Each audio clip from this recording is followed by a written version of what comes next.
Hey guys, I'm hanging out here at Hopworks with Christian Ettinger, the owner, the founder, the brewmaster, kind of the man behind everything. And I'm excited. We're going to be here at the Powell location on August 5th and then up in Vancouver in November 12th, I think. So come check it out, watch our interview, and enjoy it with Christian Ettinger. All right. Well, speaking of bikes, I feel compelled to tell you that I biked here today. Good job. Which, I bike quite a bit. I am the proud owner of a minivan. Yep. With 3 kids, but unless I'm carrying all 3 of them around, I try to bike everywhere. I've got one of those seats on the front for my son. Killer. And normally, with all this gear, I'm like, I just, throw it in there and drive over. But I thought, I'm going to Hopworks. I have to bike here. Yep. Not only because, you are a bike-themed bar, but just, the sustainability efforts you guys make. I didn't want to negate that by driving my minivan. So I loaded everything up in these 2 bags. I threw it on the bike rack and on my backpack and I biked here. So you got a 1-year-old twin in each pannier. Is that how it works? With a little head, head poking out. Yeah, it's funny. I've got one of those front seats, with a little steering wheel, and I really want to get a trailer or one of those cargo bikes or something. But my wife isn't having it until the kids get a little bit older. So yeah, their necks are a little floppy. At that age, we're gonna get into that. All of your green stuff and sustainability and your carbon. Neutral footprint, I guess it is, or almost, or that's kind of what you're striving towards. Yeah, buying offsets, basically. Yeah. Green tags for the energy. Okay. But before we do that, I want to go all the way back to the beginning. From what I know of you, you've been brewing beer, kind of a part of this industry in some way since 19 or 20 years old? Yeah. Is that about right? I was working in grocery, stocking the beer shelves at Lamb's Palisades Thriftway when I was 13. So I remember beer. Wow, okay. I remember watching people's beer purchasing behavior at a young age and how excited people got when Coors Winterfest came out every fall. So that little craft beer. Yeah, and when Henry's came out with Blue Boar Pale Ale and dark and red and wheat, nice. And it was a big deal. Okay. It made an impression on me from a young age. It must have, honestly. yeah. And then watching these breweries grow up in Portland, Bridgeport. I now live pretty close to the original McMenamins, the Widmer brothers, and their early success in the late '80s. I was in high school then, and I was really interested in it. Why is this artisanal scene coming to life here in Portland? What's the magic? What's the lightning in a bottle or keg? And what's the key? Why is this happening here? Aware of it from a very early age. Went to U of O business school. My first summer back, my buddy and I bought a homebrew kit when I was 18, and because it was cheaper to make it. What we thought, or easier to make it than to find.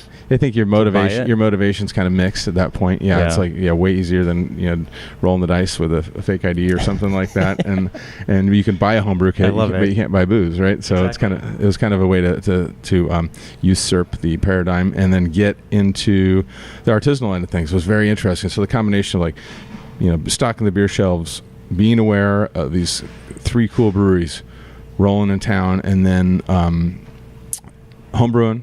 And then when I was 19, I think what really turned me on was moving to Cologne, Germany as an exchange student spring term. It just blew my mind that there was this whole history out there in the European environment that had kind of inspired the craft brew scene in Portland, but hadn't fully been activated in terms of the attention to quality, I think, So the early breweries were quality, but they're also throwing a lot of crazy stuff out there. You'd hear about Red Hook's original yeast, it took them years to figure out that it was off. For a little bit not the banana beer. What people want.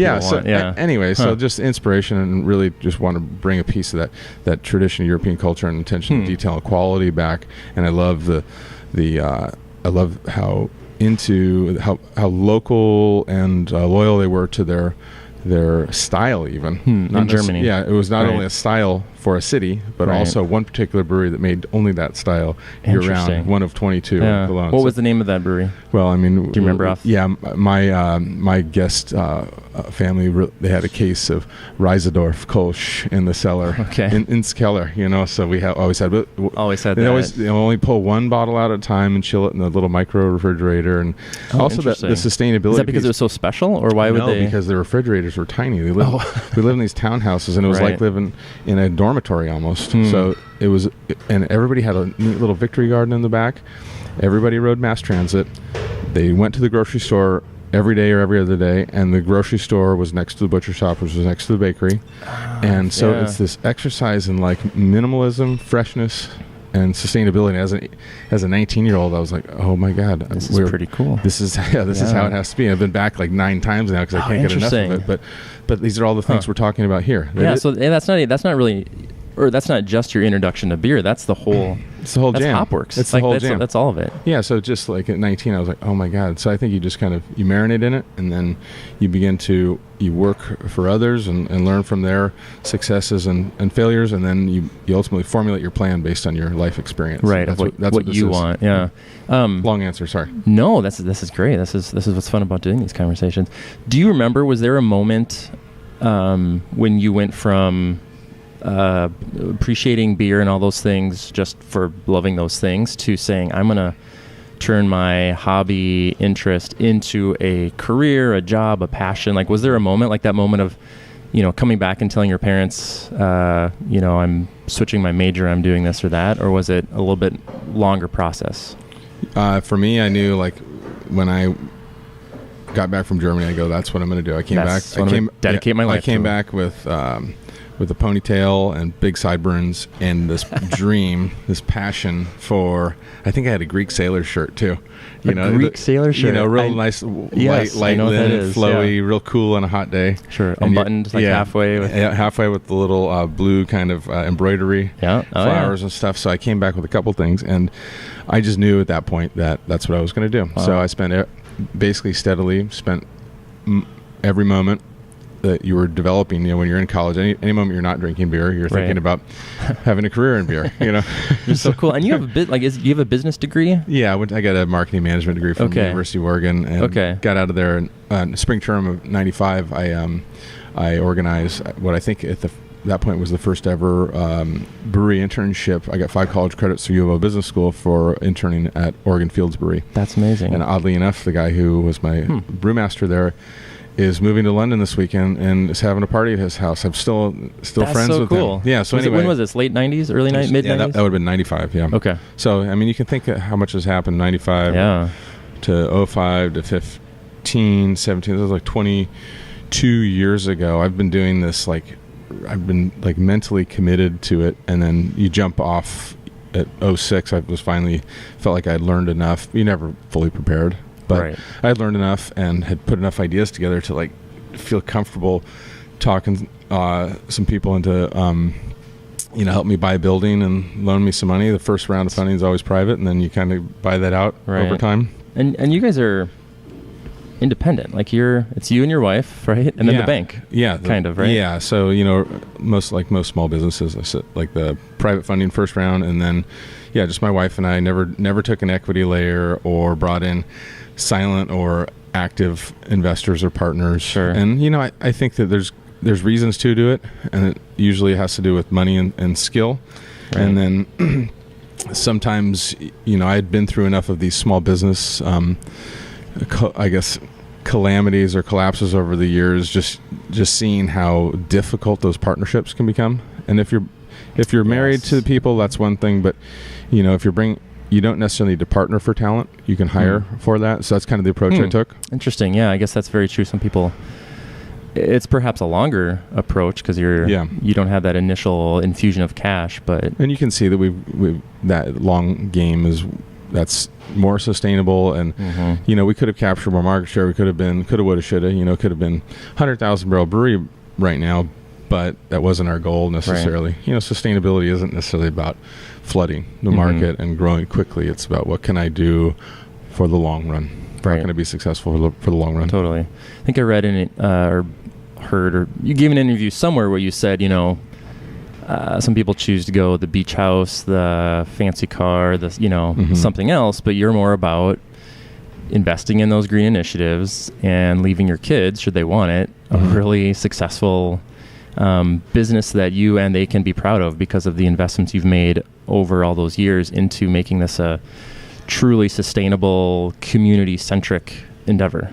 Yeah, the investments hopefully you're in in the black right away, but that's not always the case. But when you are, where are you spending your money? And we've chosen to spend our money on efficiency, and the next phase of efficiency I'm really excited about pursuing a big project in the brew house. But green initiatives in the pub, the brewery, trying to spend the money on hiring great people that can help. And you've got a sustainability manager or a part-time guy? Now it's my wife. Oh, it's your wife. Yeah, oh, that's cool. Yeah, Nate was awesome. He helped us become a B Corp and really helped put some bones onto our kind of very intuitive sustainability initiatives, and through the B Corp lens, he got us certified as a B Corp benefit company, so third-party verified triple bottom line. That's pretty cool. And are you the first brewery in the Pacific Northwest? Yeah, B Corp? And 7th in the world. Now I think there's 11 total in the world. Cool. There's 87 B Corps generally as businesses in Oregon. And it highlights just the awesome up and downstream collaborative partnerships. Totally. I had lunch with a great potential partner yesterday, and we launched a beer with Glory Bee Honey. And, it's like, fun. Yeah, it's all these different things that come up. There's banking solutions, there's sourcing solutions, there's downstream solutions for customers, and all of which, once that they carry that seal, and it's an eco label of sorts, but a label is more eco, it's social and eco, and but it really just cuts through all the BS and says this company is for real, they're serious, and there's a third party that's shown that they mean what they're claiming. It's they're walking the walk. Yep. We love that. I mean, Nosa Familia, who is I think the first B Corp coffee roaster. It's a coffee I'm drinking right now. Oh, it is. There you go. Yeah, our house coffee, and it's in the stout too. Well, there you go. They're a coffee partner for the Oregon Brewery Running Series, and we love them. They're at all of our events too. And Augusto. He's great. We had a fun conversation when we did this. I'm curious what you poured. So we're going to kind of be drinking these as we go. I asked you to pour a couple beers that represent just your beer. What did you pour? And that's a lot of beer. So I'm going to sample. Well, it's noon somewhere, we say. It is, exactly. It's beer for breakfast. Might be noon where you're from, Minnesota, like right? Yeah, exactly. Minnesota, eh? So let's start with this first one. That's our Zima knockoff. Zima's made a big comeback. I thought it was the Pepsi Clear beer. Yeah. Just stick it over there. So the one nearest you is our Hub Pilsner. So this one is my personal favorite beer that we make, and also the hardest to perfect. This Pilsner style leaves nothing to hide behind. I've heard that of other Pilsners. It's trickier than you'd think. It's delicate. It's honey-like, a little crackery. It's got nuance of kind of an herbaceousness. It's very dry and sharp, distinct German bitterness with some decent little floral notes on the top. Cool. So, normally I would have you sip it, and then you tell me what you taste, and then I'll layer over that. But I prefaced it because you asked.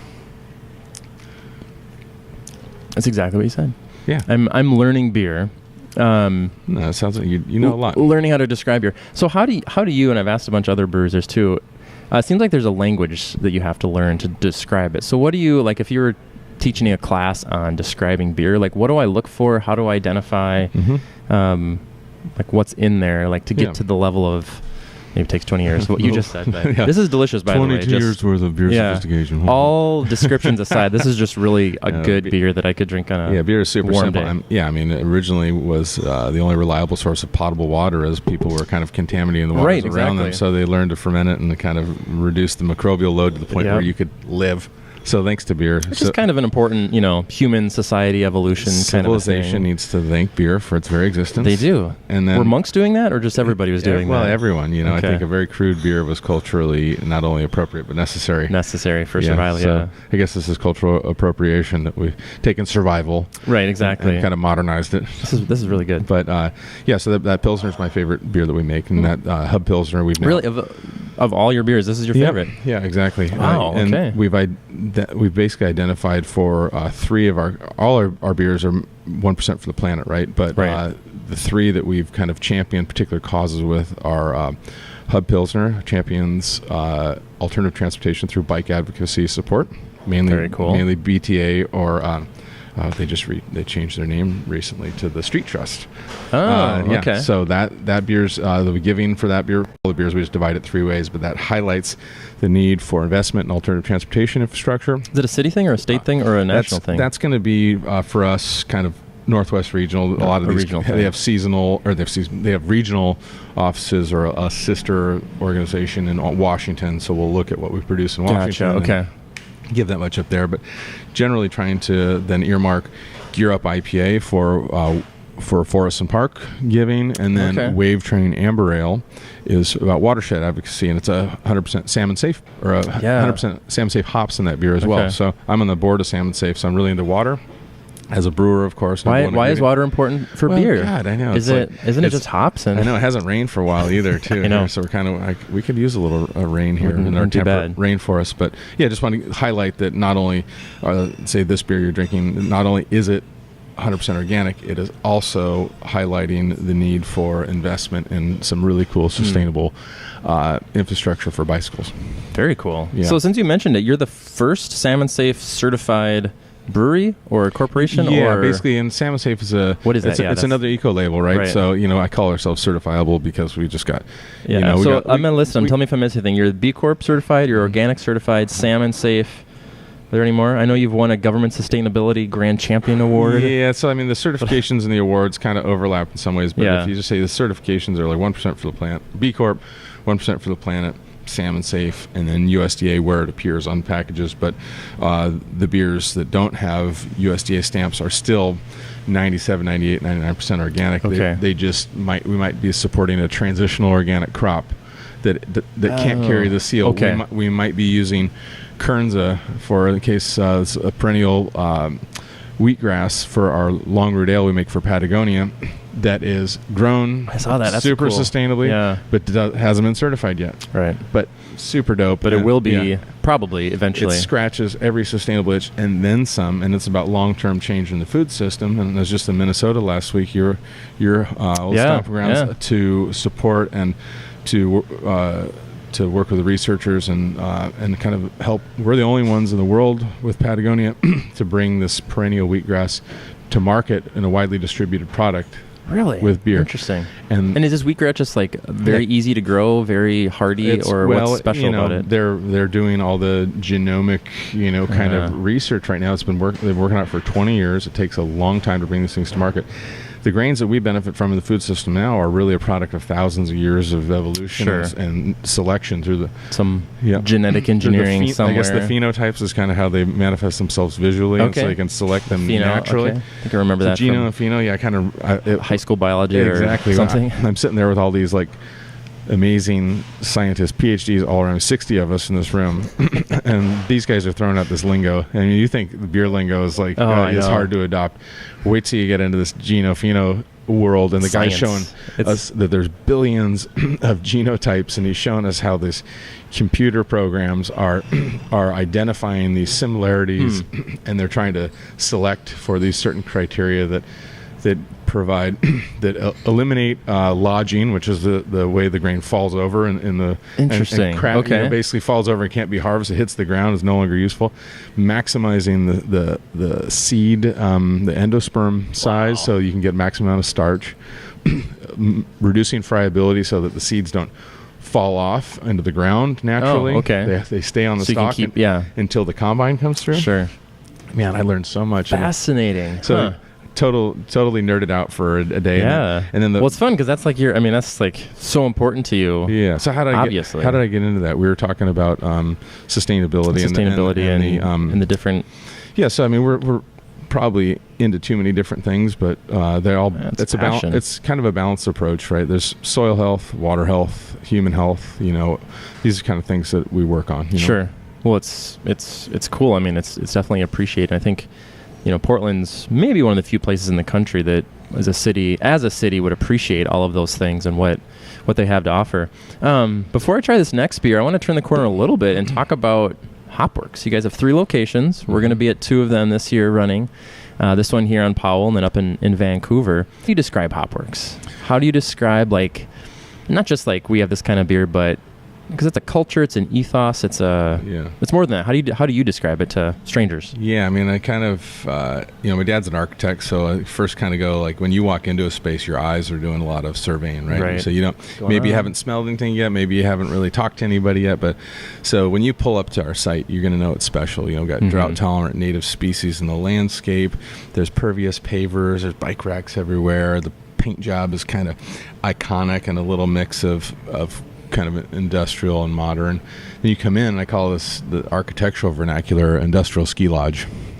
That's exactly, that's perfect. So it's got warm woody elements, a lot of reclaimed lumber, a lot of reclaimed bike frames. Yeah, 42 used old bike frames that cool. have been secured by by myself from either dumpsters.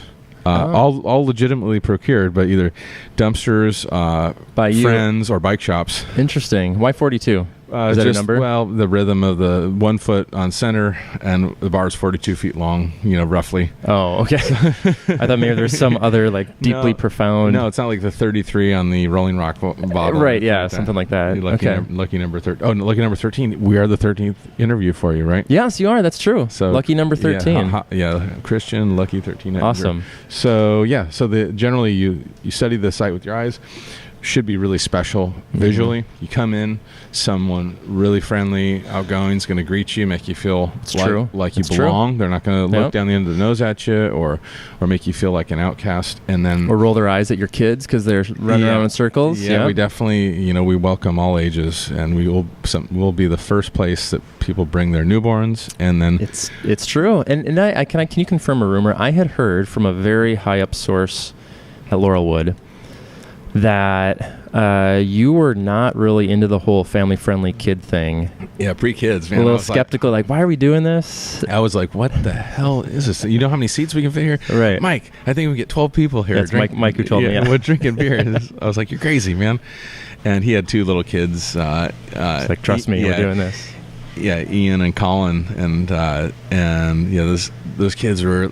they were young, and you could definitely tell that Mike and Kathy had a plan, and Mike had worked at the airport, run the food service out there, and I think he saw the need for a place for kids to feel welcome and families with kids to give them a healthy distraction, so they're not in your face, and and really, if you give them an outlet that the evening is calm and fruitful, and you have a nice cheap date. You have a cheap date with your wife, Well, and whenever we go out with the friends with kids, it's like, are we going to Hopworks or Laurelwood? It's just sort of, we rotate between the two, but and we got two play areas. That's super fun. 2/3 of our space will be family friendly. 1/3 will be 21 and over for we got a college near here, Reed College. We're just trying to get everybody, welcome everyone, the beer geeks, the people that just want to have a place to hang with their friends, go on a date, the families, kind of have cast a wide net there. And this is I've never been in this part, so this must be the 21 and up. Yeah, exactly. You are welcome here too. Thank you. I appreciate that. Yeah. So then when you open the menu and you're presented with your beer, you're going to have 20 taps, highly innovative beer. We have staple beer that's available year round. You're going to notice some descriptions referring to maybe the organic nature of the beer, or salmon safe nature of the hops, maybe where the ingredients grown, the style descriptions. You're going to see a really cool kind of breadth in the beer menu, and then the food again will kind of reflect that sustainable ethos. Simple vision for smashing In-N-Out Burger into Escape from New York Pizza, and kind of bringing them into say that again. Smashing In-N-Out Burger into Escape from New York Pizza. Yeah, so my two of my favorite places, and I really just love simplicity and the approach to sourcing, cross-utilizing every ingredient 3 times. So our walk-in cooler turns over twice a week. So, wow. So freshness is there. Sure. It's not very complicated, but each ingredient will show up on 3 menu items, and the product of that is freshness that you can taste. Interesting. Well, I mean, that goes back to what you experienced in Germany, that European style of or lifestyle of going to the grocery store more frequently instead of going to Costco once a month and surviving. Yeah, there's no maraschino cherries in the door of a German refrigerator. Right, exactly. It's like the stuff is not... How long have we had this there? Yeah, the olives. They're not meant to be there for a year, or capers, Exactly. Just go get what you need for the meal. On your website, you have this phrase, testing the practical limits of sustainability. So going along the lines of what we've just talked about, have you reached that limit yet? Have you found So here's kind of, and I know you've talked about this a lot too, is there's always this, I think, desire of people to do all the things that you're saying until they like, ooh, that costs more or that takes longer, and maybe it's not that important. But you guys have seemed to really put your money where your mouth is, even down to what you just said about, I imagine it's more difficult, more expensive to have to refill that cooler more often and do that stuff. How have you sort of balanced, those practical limits of sustainability with also being a profitable business? Yeah, I think $1 million question right here. Yeah, shit. I think everybody's trying to answer this. Like, I know. Good, cheap, and fast. Exactly. Can I get all three? Can I be sustainable and profitable? And I think that, subsidized profitability and maximizing shareholder returns is not reality, right? Right. Reality is small. What do I need to make a respectable living, to treat my employees and the external community properly, not pillage the planet while sourcing, right, to minimize the amount of resources. Every business, just human existence takes a toll on the planet. So totally, we have to mitigate that. It's our duty as a business to mitigate that. And so everything we do, we have to ask that question. If we compromise that, we have to be informed enough to know why, and it cannot just be economics. You got to understand the balance and the cost ultimately, whether it's we're excited about this minimum wage hike we just took. This is social a social program that is really appropriate. And as kind of a conflicted capitalist, I want to make a good. That's a good way to. I want to make a good living, but I also want to do the right thing by people, planet. Right. So when you're maximizing, it's tough to go through the minimum wage exercise or help increase benefits and also give a maximum shareholder return. Sure. That's where the B Corp comes in, because the B Corp, you insert that DNA into your bylaws, and all of a sudden it gets a little bit easier. Yeah, maybe. all of a sudden it's a lens. Yeah. It's a lens through which everybody can look through and see the same thing. So a small, when we're owned by just my wife and myself, we can move quickly, swiftly, and not have to really sacrifice our values to keep that ethos. And to be a little leaner in making some of those decisions. Do you have a rubric or something that, whenever you're making some sort of capital investment or expenditure, it has to meet these 3 criteria in order to do it? Yeah, I think that some kind. The lens we look through is like, okay, can we afford it? What are the offsets, right? Sure. And the offsets are often obvious. Like this new brew house I'm looking at, the pro forma I just finished shows that the efficiencies alone make the payment on the equipment. So like when it's self-liquidating like that, why wouldn't you do it? When you can save 25% on your water, 15% on your malt, and it's good for the environment, and it's good for your bottom line and fuel too. Like you save 10-15% on your fuel. So it's like, God, I'm going to make a really strong case, and I'd hope to make that move next year. So the lens through which we look is, okay, does it make us more efficient? I just heard Daryl Hall and John Oates kick on. I did too. I was like, that was not what I was expecting. Hey, are we at Daryl's house? Yeah, we must be. You've seen that? Yeah. Oh, yeah. What is that from? I was like, talk about that's funny. Dusting off an old band. Totally. Anyway, I think I'm getting to your point, but no, this is good. Yeah, the rubric or the lens. Yes. The B Corp is the lens. Okay. And so, does it meet a social, environmental objective, and can we pay for it? Does it have a reasonable ROI? So that's that 3-legged stool, right? Yep, for sure. Yeah. Yeah. So if one falls out, then the whole stool falls over. The efficiency piece. If it's got a little bit of automation, so it makes the brewers' lives a little less hectic. And there's a social gain there when they can focus, and it makes their work life a little more pleasant. Right. There's economic benefit and the environmental benefit through efficiency. It's like it scratches all those things. So that's how we look at it. Like, can we hit 2 or 3 of those things? Those are wins all the way. We just talking sourcing yesterday with a seafood company, talking about patronizing Oregon fisheries with Dungeness crab in the fall, shrimp in the spring, and oysters in the summer. We're making beers for these guys. How can we plow that in the menu? Our new tacos that we have on the menu are Oregon rockfish fisheries robust right now. Salmon. Yeah. Some other fisheries are not doing that well, and so we made a conscious decision to put rockfish in our tacos because that fishery is really thriving right now, and it's something that we can put on our menu and feel good about. Yeah. So before these get too warm, I kind of forgot about these, but what's the second beer here you poured for me? Yeah, so and then we'll get back to the other second stuff. one is like we have a beer called Abominable Winter Ale, and the Yeti needed a summer cousin, you know, and like how what would the Yeti drink? You know, you kind of got this Yeti that's holed up at the top of every mountain in the world in some cave. That's where they live. Yeah, it lives in kind of this kind of alpine lifestyle. He's a bit of a loner, and then you got this kind of valley or beach-based cousin, similar DNA, but this guy's maybe got a citrus orchard near him or something like that. Probably a surfboard as well. Yeah, probably a surfboard. He's like, okay, what does city and country mouse? You know, what does the city mouse or the beach mouse look like? So this is our ferocious citrus, kind of a white IPA base. So we have.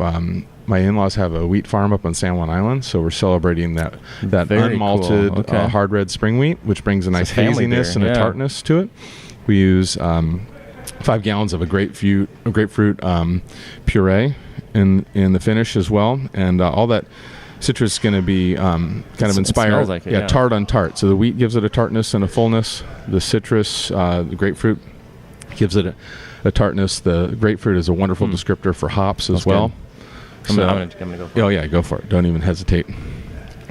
But that's good. Yeah, flavor hooks, right? So you either compare or contrast, but there's a lot of comparison flavors. So the hops, the grapefruit and the hops, and the grapefruit and the grapefruit are wonderful companions. And then the tartness from the grapefruit and the tartness from the wheat are wonderful companions. Okay. And so that kind of a triad, I think, really comes through. And it's a subtle tartness. Yeah. It's not like it's definitely not a sour beer. It's not like that at all. Not at all. And a lot of this all that simple fructose and stuff will ferment out. It'll end up with a dryness, I think, that helps to celebrate the hops and the nuance as well. But, hazy beers are fun. They bring wonderful flavors to life when fresh. And our centrifuge, our filtration system, and our wonderful rotary closed-fill canning line in concert allow us to package up a beer with a little bit of haze in it and make it very, very stable and keep it fresh for a long time, which is hard to achieve. So you just don't put it through final filtering process. Well, we spin it out. We've got a centrifuge that spins about 7,000 RPMs, and so that's a very expensive piece of equipment, but it doesn't introduce a fraction of the oxygen other filters will introduce, and it allows us to really control the haze.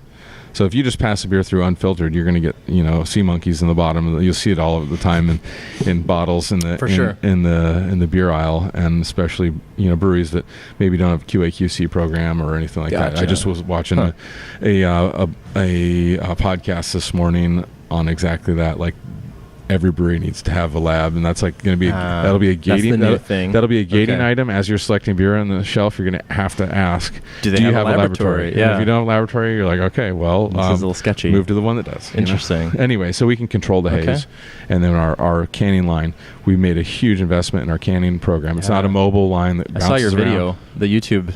Maybe it's a few years old now, but it's impressive. Yeah, it's really cool. If that's even up to date, our canning line is killer. And is it 70 cans a minute or something like that? Yeah, it's about 60, and we get 30 to 50 parts per billion oxygen uptake through that, which is a fraction of what the industry gets. For the novices, why is that important? Open fills can be 100 to 1,000.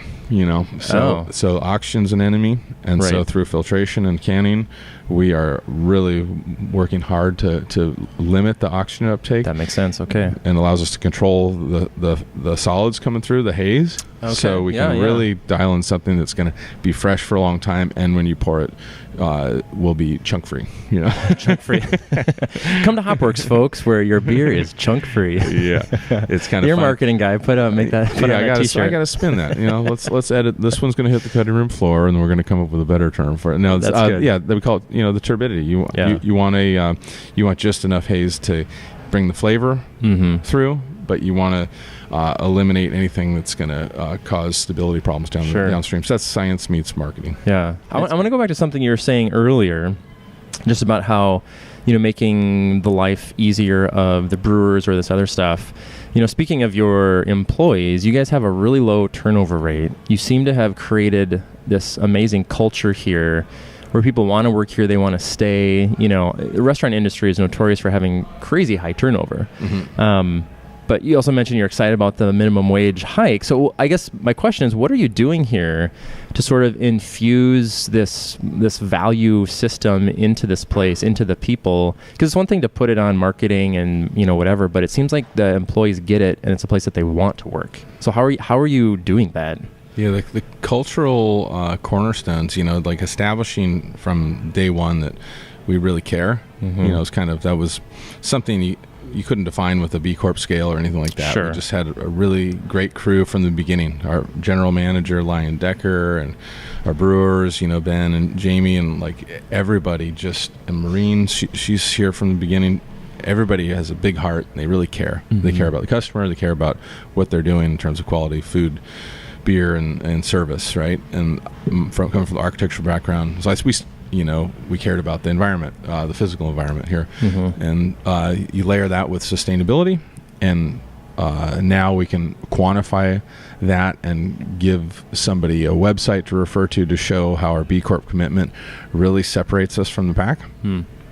But it's an open book. We want to welcome more people into that community, right, and share that process and help people through that.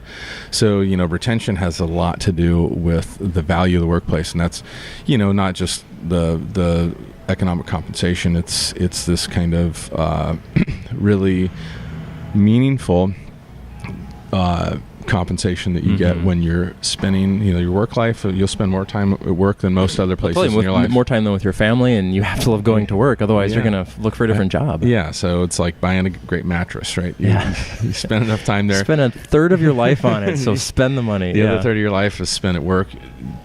Choose a place that shows that they give a shit, and that really has been, I think, the most beneficial aspect of the culture. has been heartfelt initially, and now heartfelt mixed with a quantifiable way to express, you know, our love for people on the planet, and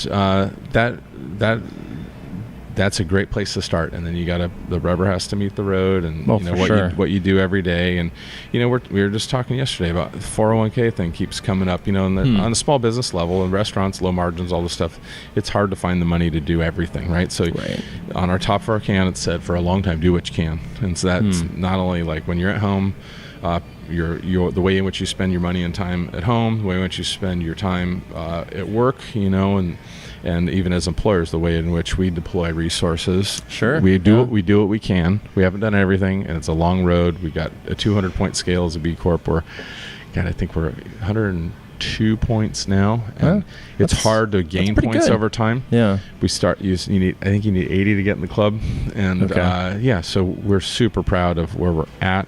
There's a long way to go, and we're just going to keep chipping away at it. But the retention piece, long answer, is just care, mean it, and work hard every day to improve work life. Well, I think it shows. I mean, I think it, you know, like I said, we come here a lot, and I think it comes out in the way that customers are treated. You know, if you have that's good to hear. Yeah, thanks. Even if you have a so-so company culture, I think it comes off to the customers. But you guys have a pretty rad one. So, all right, what's this last one? And then I'm gonna ask you one last question. Yeah, we're talking about survival, right? So, beer was potable water for civilization, with a paycheck for the Egyptians, and so this beer is called Survival Stout. You were talking about B Corps and your favorite coffee. This Nosa Familiar coffee. This is the Nosa one. Love it. At a pound per barrel meets 7 ancient grains: amaranth, quinoa, spelt, kamut, oats, wheat, and barley, all of which have been responsible for the flourish mint. I don't know. That's flourishment. That doesn't sound like the right word. Sure. All responsible for helping civilizations around the world flourish. You know? Very cool. So it is marriage. Coffee is the modern, staple, right? And those grains are also ancient staples. Yeah. And so there you get Survival Stout. So I wanted you to see that even though it's July right now, dark beer still tastes great.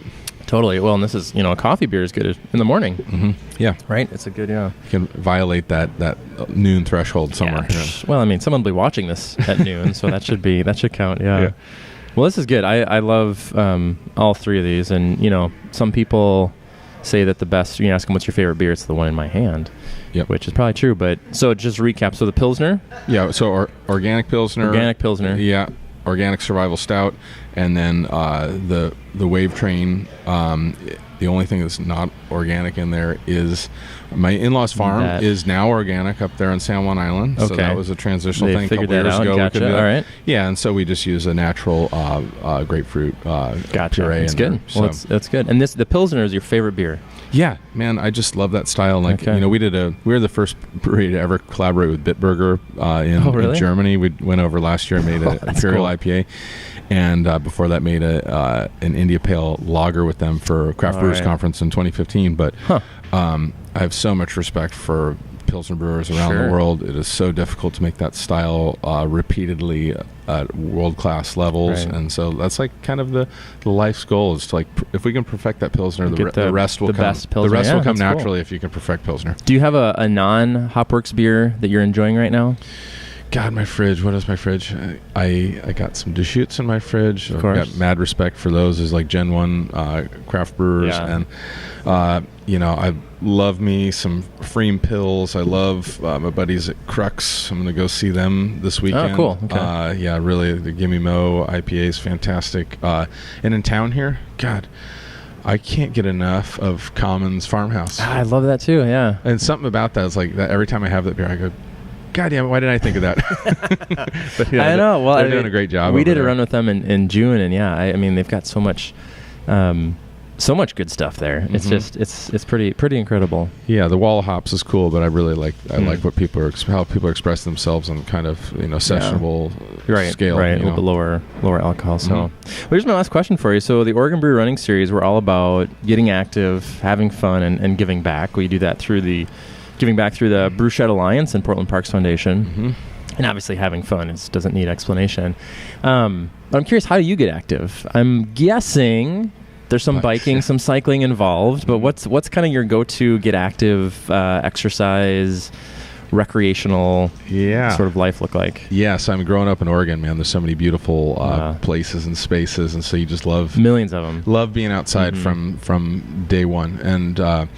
I got my first mountain bike when I was 13, and biking is my jam. Okay. And so this week... Do you race or just no? Just for fun? I'm kind of a bit of a cycling loner. Like, hey, that's okay. Yeah. So you didn't do the naked bike ride then? I'm not big into the naked bike ride. I'm not. That's why they've been chain guards, right? Right. But anyway.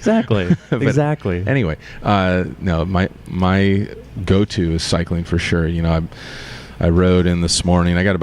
It takes me 15 minutes in the car or 25 minutes on my bike, and I love my commute. It just turns into a little video game for me. And nice. So I got about 500 feet elevation change and 7.25 miles each way. So it's just enough to get you ripping. Oh, that's a good. Yeah, so 25. It's 25 hard minutes. I'm going, and so that's a solid hour in a day. Yeah, that's good. Rounding error in my favor anytime. Exactly. And then running. So I ran once this week, and cool. And I also joined a new gym. So far this week, I've run. I ran once in Minneapolis when I was out there. Oh, nice. On Saturday. Okay. Yeah. Where at in Minneapolis? Oh God, do you remember? I was staying. Just some neighborhood. I was staying near the university, and so I just jammed out. And that's where you used to live. I looked by the river. Did you run? Well, no, I kind of went the other way because I just looked. I looked at the map and I could see that there were a couple lakes near me. Yeah. And so I was like, well, like God, if I just head north from the Radisson, the Radisson. You're gonna hit one. Yeah. I hit a lake and did a loop around. I might have run like 4 miles. I'm not. That's beautiful. Yeah. My wife's done one marathon. Again, I'm not kind of a loner in the activities. And she wants to do a half marathon coming up in September. I can't remember which one she chose, but we're going to train up for that. Okay. Do my first half marathon. Congratulations. Which one are you? I'll get back to you. She was like, we need to do a half marathon. I'm like, sure, honey. Yeah, let's do it. Let's start running. So we're going to run regularly. I just joined a new gym. So I've been lifting weights just casually since I was like 16 with my buddies in like high school. So it's nice. Like I love gotta stay fit. I love kettlebells now. Yeah, I love kettlebells cycling, kettlebells, running, but hiking's my jam too. So I've already done I did a neat ride for 3 days with some friends out around Boardman. We did like 225 miles in 3 days, and I did reach the beach. So I'm feeling like, and I'm going to go mountain bike this weekend. So cycling's my real true passion. Okay. Running and That's hiking. impressive. Hiking is so much fun. I can't wait. I'm getting hood to coast. So a lot of people will be running. Yeah. I'm going to be backpacking that weekend with my kids. Really? So okay. I interpret running as the bipedal movement through the woods with this heavy weight on my back. It works. Exactly, it works. I'm going to be carrying all my kids' crap too, yeah, unfortunately. Yeah. How old, here's a random question. How old can you, or how young were your kids when you first took them on a backpacking trip? Because I'm dying to take my son out, but he's only 4. It's, we could do like an overnight maybe, but what was the first night when you, or the age when you took them something a little bit more involved? Yeah, they were 6 and 9. So okay. 6 and 9. So now, it was 3 summers ago. Wallowa, Eagle Cap Wilderness. Go up out of Lostine there. I get to the High Lakes Basin, up over Minam Pass into the High Lakes Basin, and then come out I guess it would have been the East Fork of the Minam. And I'm 100% in love with. You got to go check out Eagle Cap Wilderness. Okay. Even trail run out there would be amazing. Yeah, totally. At the south end of the lake. But sounds like a blast. Yeah, I'm just kind of. I'm a German kind of thick. I'm meant to pull heavy things and not meant to move fast. You're strong like bull. I move deliberately, but not that quickly. Hey, that's okay. You don't necessarily have to be. I'm not that elegant. Yeah, it's good. It's good. Cool. Well, will we see you on? Let's see. I have to check my notes here. August 5th. Will you be running here for the 5K that we're doing with you guys on August 5th this year? I think I am. Okay. I haven't looked out that far. God, how do you? Are you trying to get me to plan? Well, not my forte. Well, here's the other thing. November 4th, we're going to be up in Vancouver as well. So we got another one up there. Can't make the first one, you can do the second one with us. Yeah, no, I'm pretty sure that we're doing both those. So very cool. All right. Yeah. Well, Christian, thank you for the beer. Thank you for the conversation. This was awesome. Great questions. You're badass and fun to talk with. I try. Yeah. I do what I can. So awesome. Well, we'll see you here in a little over a month. Yep. Looking forward to it. All right. I got new running shoes. Yeah, perfect. Get them nice and broken in, and then we'll. I made that mistake. Yeah. Maybe we can do a competition of some kind of, beat the brewer or something. Yes. Or guess the brewer's time. Maybe the owner's time. Sprinting with a pony keg on your back. Yeah. I like that. Yeah, something like that. Awesome. All right. Well, until next time. All right. Until next time. We'll catch you later. This done. Yeah.